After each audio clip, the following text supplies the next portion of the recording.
Assalamualaikum warahmatullahi wabarakatuh. Jumpa lagi dengan saya di Visi Syarif Channel. Ya, lagi-lagi teman-teman saya mau membahas tentang sesuatu yang nggak biasa. Saya nggak tahu ya di YouTube ini ada apa nggak. Saya akan mereview beberapa macam tipe-tipe paku. Kita taunya cuma ada paku kayu sama paku beton kan. Tapi ternyata paku lebih dari dua itu. Ada paku gipsum, ada paku karpet. Nah, ternyata pakunya beda-beda. Kayak apa bentuknya ini saya kasih lihat.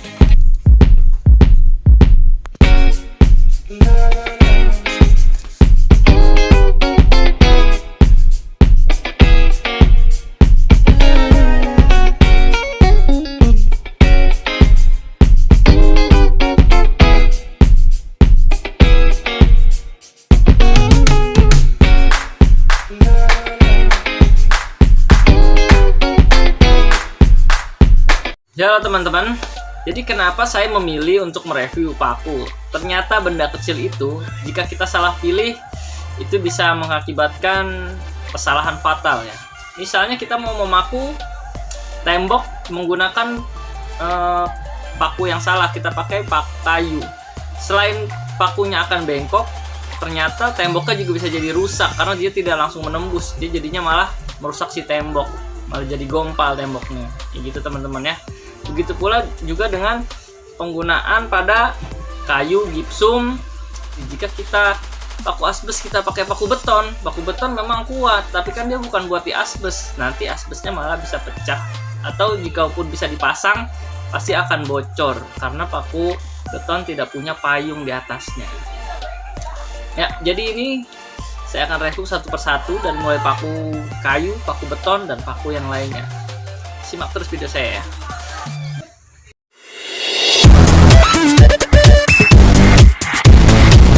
Ya teman-teman, untuk yang pertama ini ada paku kayu. Paku kayu ini punya 1, 2, 3, 4, 5, 6, 7, 8. Dia ada 8 ukuran. Dari mulai yang paling terkecil itu kita sebut 3/4 atau dia itu paku triplek, sampai yang paling panjang paku 12. Tapi dia nggak semua nomor ada ya, karena dari 2, 3, 4, 5 langsung 7.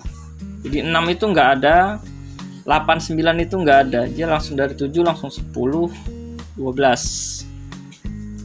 Nah, ya yang paling kecil ini biasanya dipakai untuk paku triplek 3 mili atau 4 mili ya. Nah, semakin tebal tripleknya pasti akan semakin panjang juga pakunya. Kalau yang sudah ukuran 4 sampai 12 ini sudah bukan triplek lagi ya, bisa balok. Dia bisa untuk memaku balok. Jadi ciri-ciri paku kayu biasanya tuh kepalanya itu kasar, ada gritnya ya dia. Bisa lihat nggak ya? Nah, di atasnya kan kasar ya, ada gritnya. Sama di bagian lehernya itu ada garis-garis kasarnya tuh di bagian lehernya. Nah, ini berfungsi garis ini tuh supaya cengkramannya lebih kuat. Si garis di lehernya ini. Jadi ada fungsinya juga. Kita cuma lihat bentuknya gini aja, tapi ternyata si grit ini fungsinya ada, si garis-garis di lehernya juga ada fungsinya. Ini untuk menahan ketika dipukul ya, menahan pukulan supaya nggak lari, nggak licin. Dan ini supaya cengkramannya kuat. Oke. Kalau ukurannya tergantung kita mau memaku balok atau triplek ukuran berapa, silahkan dipilih. Nah, jadi kalau misalnya si paku kayu ini dijualnya itu dia di kilo, jadi bukannya dibungkus ya, dia di kilo, ditimbang dari mulai 1 on sampai kiloan. Untuk harganya sendiri dari mulai 3/4 sampai paku 4 biasanya 22 sampai 25.000. Kalau dari 5 sampai 12 itu kurang lebih harganya belasan ribu masih ya, kurang lebih 18 ribuan. Tapi tergantung toko ya. Itu harga pasaran sekarang sih segitu.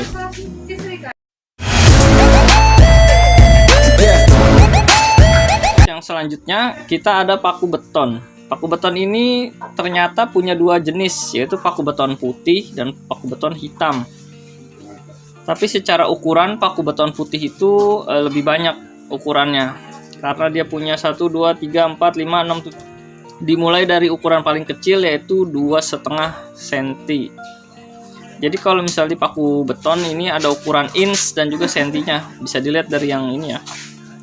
1 inch atau 2,5 cm, 2 inch atau 5 cm, 4 inch atau 10 cm.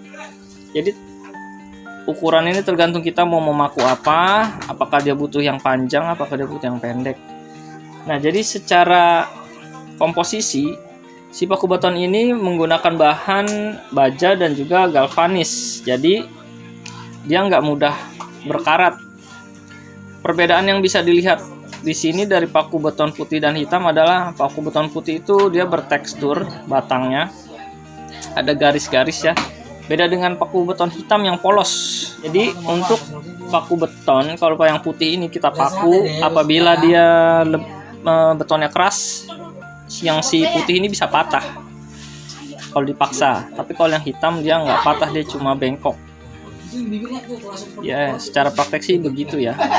Ya, ini adalah packaging dari paku beton.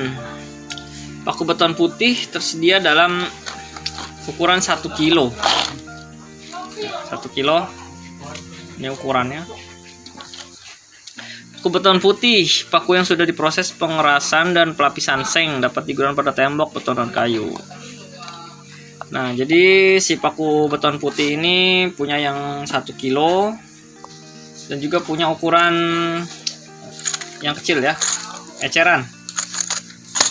Jadi ada 2. Jadi yang ini kisaran harga 50-an, yang ini ya 12 ribuan ya. Kalau paku hitam dia tidak tersedia eceran. Kalaupun diecer mungkin tokonya yang mau ngecer ya. Jadi dihitung sendiri.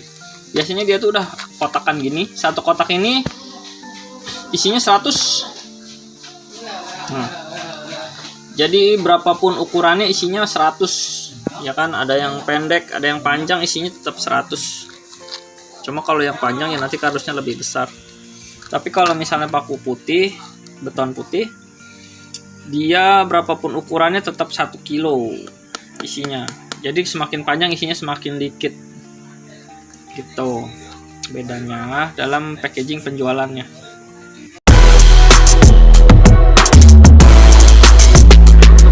Selanjutnya kita punya paku payung. Paku payung di sini sengaja saya bagi karena ada paku payung buat asbes atau seng, ada juga paku payung yang kecil. Kita sebut paku pin atau paku pinus ya, yang kecil ini. Nah, kalau si paku asbes secara umum dia punya 2 ukuran kalau di toko ya. Ada yang 5 cm dan 7 cm tergantung asbes apa yang dipakai atau dia dalam apa enggak si rengnya itu. Nah, tapi untuk paku 5 dan paku 7 dia teksturnya beda. Kalau yang 7 ini ada ulirnya di badannya.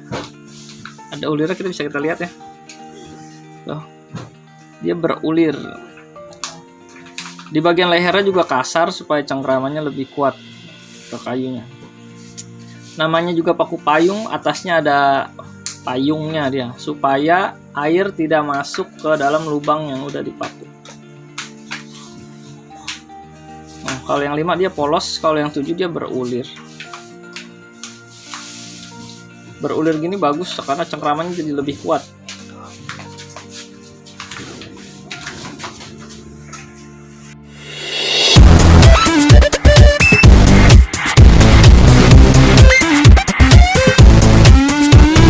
Kita punya paku karpet, paku gipsum, dan paku GRC.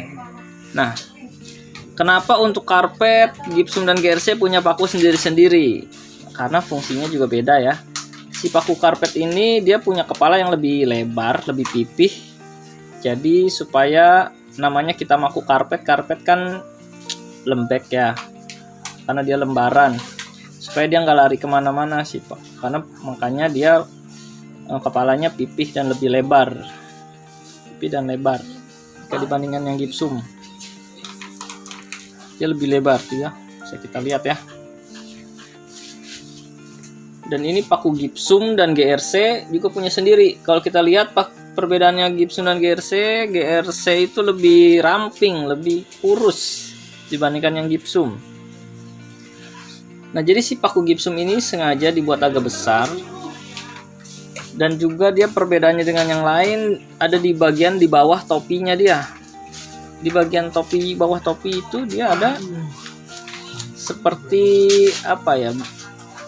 Ada lebihnya gitu ya. Ternyata ini adalah buat kunci supaya dia lebih mengunci ke GRC.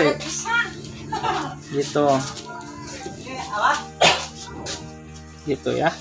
Kalau GRC dia lebih ramping dan juga kepalanya kecil, mirip seperti paku karpet, kepalanya pipih tapi dia lebih kecil tuh.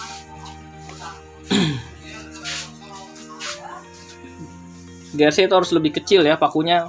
Kalau dia besar GRC-nya takut pecah, makanya dia paku GRC harus ramping atau lebih kecil. Dan juga dia pipih, jadi nggak bisa kita pakai paku kayu buat GRC karena ininya kurang pipih kalau paku kayu.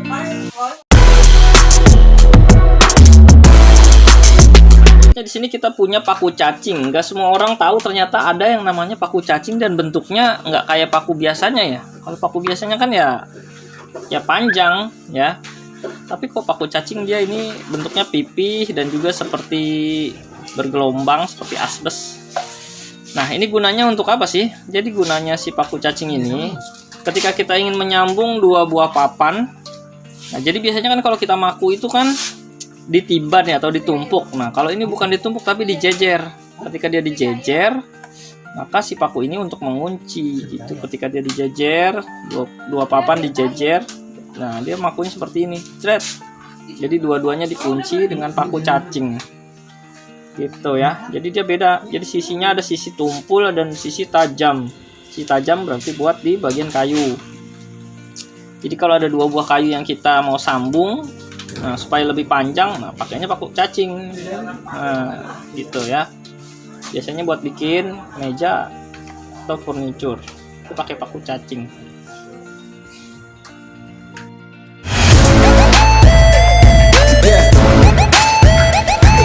Yang saya punya adalah paku ripet. Semua orang banyak yang tahu paku ripet, tapi tidak banyak yang tahu kalau paku ripet ternyata punya ukur-ukuran yang berbeda. Ini aja saya punya 3, sebenarnya dia punya ukuran yang lebih besar lagi. Yang pertama ada, kalau di kardusnya ada tulisan 440, 540, dan 550. Nah, bisa kita lihat di sini 440 itu berarti dia besarnya 3,2 kali 11 mili. Jadi dia kecil ya. Kepalanya kecil, batangnya kecil. Nah, yang 540 4 kali 11, kepalanya 4, agak lebih besar tapi batangnya dia 11, sama seperti batang yang paling kecil. Yang 550 ini 4 kali 12,7. Jadi dia itu batangnya sendiri juga udah beda, dia lebih besar, kepalanya juga lebih besar dibanding yang 4 ini ya. Si paku ripet ini dia itu mempunyai 2 bagian, kepala dan batang, karena saat dipakai dia akan terpisah, kepala dan batang akan terpisah dan akan tinggal kepalanya untuk mengunci. Dibandingkan dengan paku-paku yang biasa, cara penggunaan paku ripet ini beda ya, tidak digetok menggunakan palu karena dia tumpul, nggak bisa. Jadi untuk memakai paku ripet, bagian yang ingin kita lubangi biasanya tuh aluminium atau stainless, dia harus lubangi dulu dengan bor. Ukuran kepala bornya sesuaikan dengan paku ripet yang ingin kita pakai. Dan juga dia dipakainya menggunakan tang ripet namanya ya. Ya ada alatnya lagi buat pakai paku ripet, jadi nggak bisa digetok. Dia harus pakai tang ripet lagi.